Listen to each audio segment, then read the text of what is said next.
again, I'm an animator. I don't know anything about this. Animator versus generalist.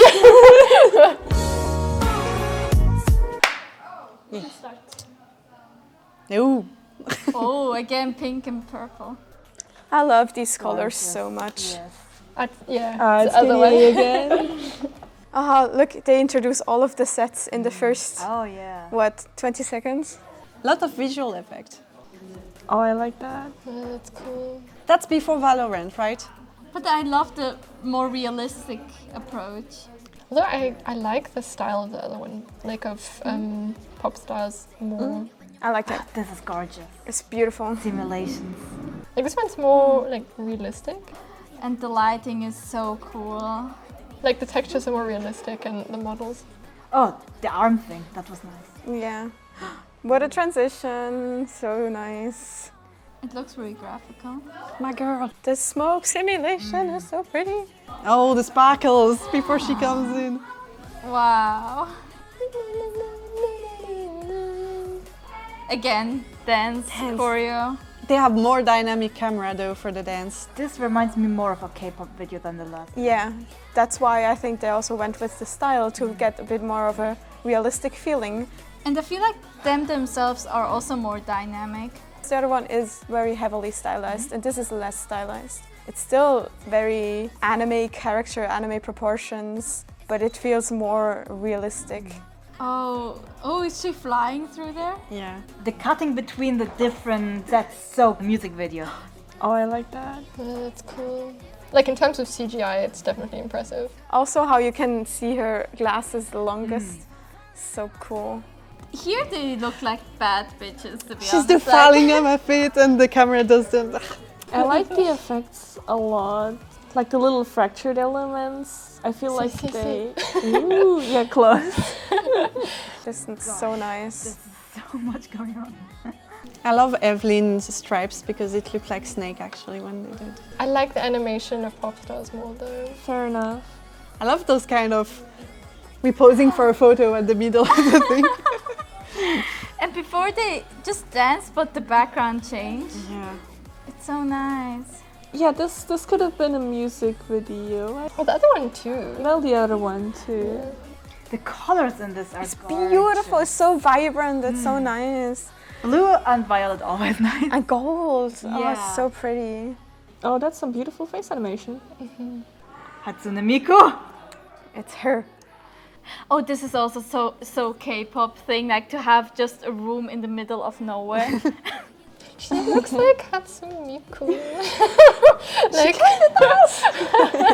She's called Seraphine. She's new. So this is the song that introduced her to the crew. Yeah. She just That's appeared. what a transition. Yeah. She was also singing Chinese. Oh, that's awesome. Damn. Did they just build a whole city for them? Feel like that. That's their building. That's their city. the music's nice. I am a big fan of the 4G style, but I think this also works very well. Oh, it's another studio? Yeah.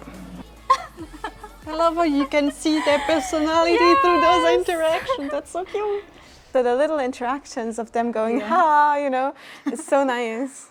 They actually didn't feel like characters out of a movie. They felt like real people. That's what communication around this one was about too, because Seraphine, she was tweeting like a real person. I heard from that. And she was like kind of the outsider. So in 2021, KDA made a comeback again for the World Championship.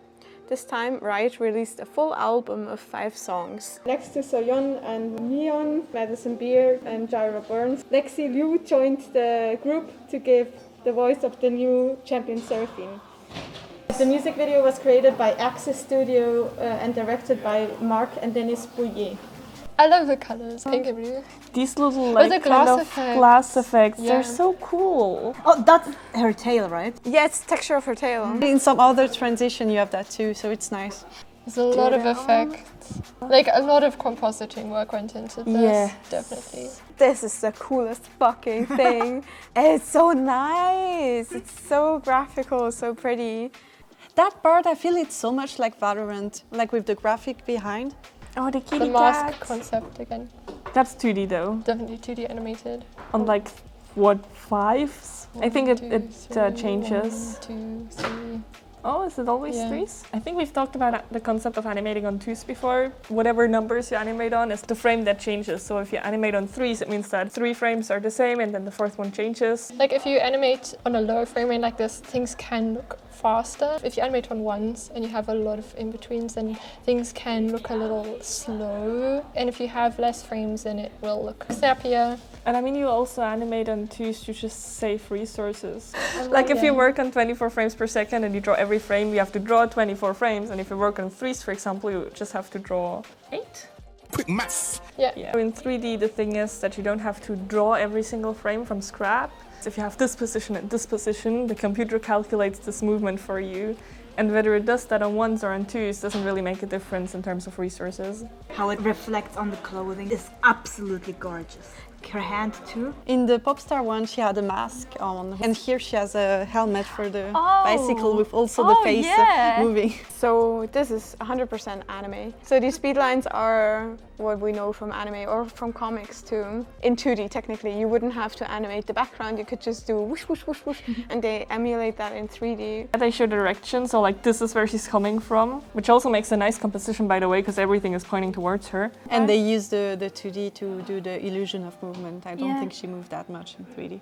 You can really see again how thought out lighting is. They made sure that you can still make out her face even though it's mostly in shadow. Like you can see where the eye is because there's light on her eyelid.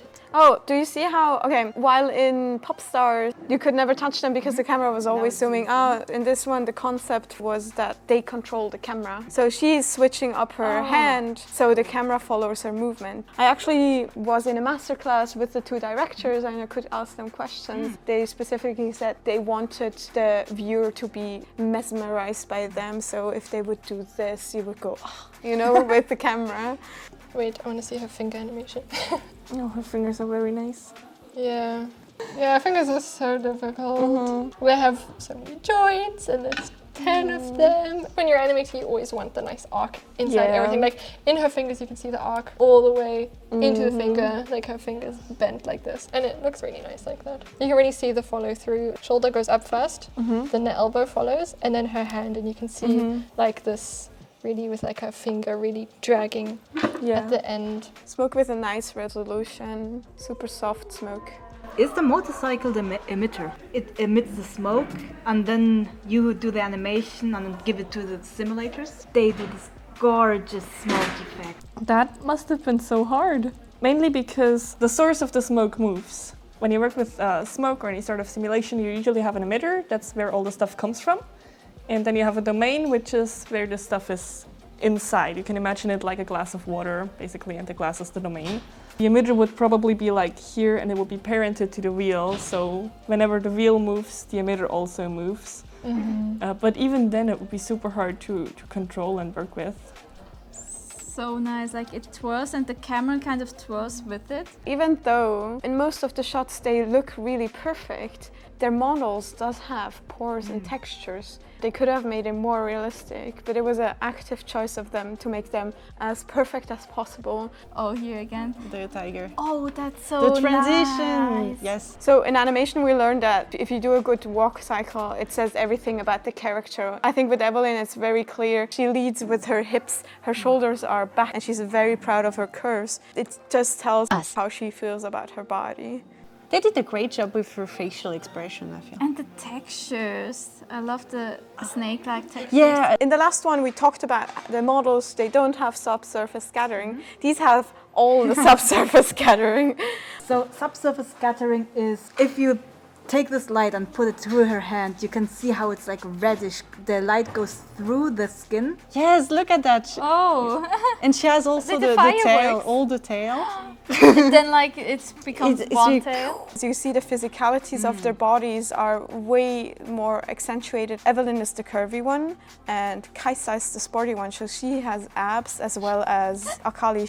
And so they also dance differently. First impression, I feel like here's your 2 like keyframes. In Popstars, they really spaced it out. With this one, it's a lot more even. It's more like real life like this. But it also makes everything look a bit more slow and like flowy. She doesn't have high heels on, for example, so she steps down differently. Kaisa the dancer has the most grace in her body, etc., etc.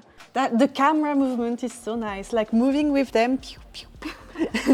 It's very nice, very dynamic, very music video. Having a good camera movement, it's essential. It's hard to film a dance because when you film it statically, people will just look like. But when you move with them like that, exactly. I think it's really interesting how a lot of the sets are basically just a room with the walls projecting something. That's exactly the way that a lot of K-pop music videos that I've seen are doing it. Yeah, even like when the camera goes up, you can even see that it's a set. And here there's just on a sound stage, like you literally can see the lights that they have above. They put in the effort to model these light rigs. Her hair here, it's not realistic, but it's more realistic than in the pop before star one. it was like just a clump, but now here you have the She has clump hairstyle. though, she has very defined strands. Different DNA, and then she changes. It's cool. You got different textures, basically. Have a mix between two different shaders and then have the factor of the mix controlled by an empty, basically. How it blends into from this texture into the other texture, but here it has a hard edge. This finger comes first before this finger here. And there's like a border too, like it's not just appearing. There's They have also like a little effect on it. Yeah. It's a little more complex, but it's doable with the same principle. It's not like a simulation or something. No. Okay. Look, man, I'm an animator. I don't know anything about this. Animator versus generalist. I love that they each have their own backgrounds. Kaleidoscope effect. Looks like snake. Composition! So her head is on one of the rule of thirds lines, which is appealing to our eyes.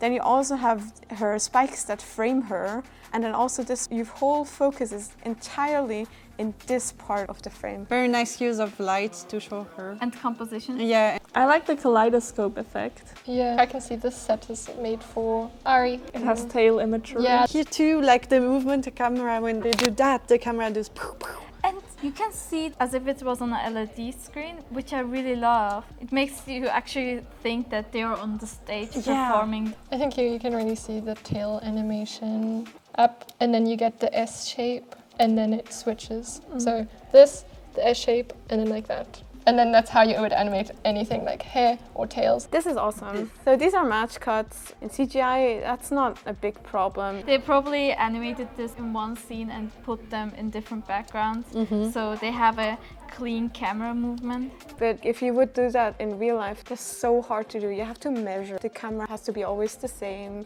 Oh, The look at that nice hands. hand, yeah. This is really difficult to animate. The hand isn't just staying on the surface, but it also isn't following her directly, like it lingers on the surface. If you had inverse kinematics, that means you can make it kind of stick to the bed. You would still have to animate it so that it follows the body well. But if you had it in FK, then you have to counter animate every single frame to make sure that the hand stays down with the bed. It's also moving, like it's not staying at this point. You see it's like every frame it goes a bit more, like it's moving this way. Yeah. Also, our hands are really long in this frame. Like, Yeah. what is this? That's just nice. That's really like personality-wise. Give something like more to laugh about, like it's not all that serious. Yeah. Like, hey, we're just doing this for fun. They really went for a real group. I like the little bum thing that they do. It just makes them feel very human. It's so cool. You can see their characters in the individual shots. That was really nice. Yeah. Yes, sorry. Thank you. Thank you.